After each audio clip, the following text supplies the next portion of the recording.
Like it or not, Ben, I'm a very big fan of Rick in The Last Resort. Wait, before you continue, I know who Rick was, but what do you mean by the last resort? Well, The Last Resort was a group of vigilantes who were peak human, like something straight out of a comic, believe it or not. It typically was, if the police or the army didn't answer, then who do you call? Then you better call The Last Resort. They were led by Rick, but it all came crumbling down when Rick had to go off planet. Yeah, so I heard the rumor was that the government gave them an option to quit their heroic antics or face the threat of death.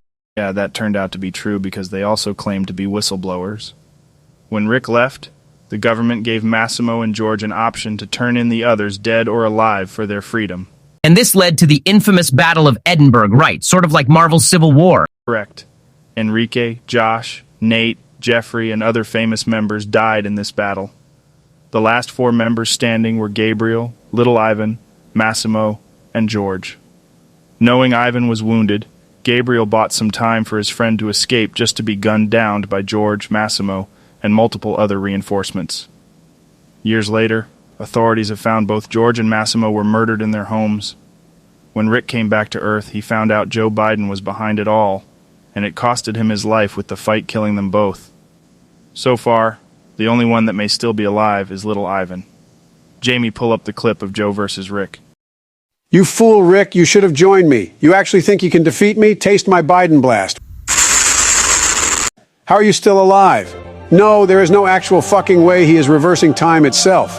If he manages to be successful, it will kill me and Rick in the process.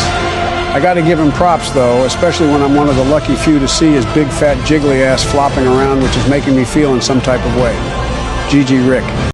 Hello, everyone. Today's a very unfortunate day, for we have to pay tribute to our fallen hero, Ricardo Medina. Strangers called him Rick, but his closest allies noticed him for his big fucking ass.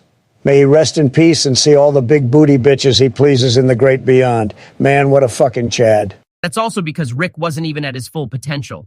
He was still so young. Not only that, but he was 270 pounds, taller than 6 feet. A big guy like him shouldn't move like that for his size, since he always moved so gracefully. Personally, I'm a diehard Rick fan, and the fact that Joe fully awake wasn't enough to put Rick down says a lot. Nah, shut the fuck up, Ben.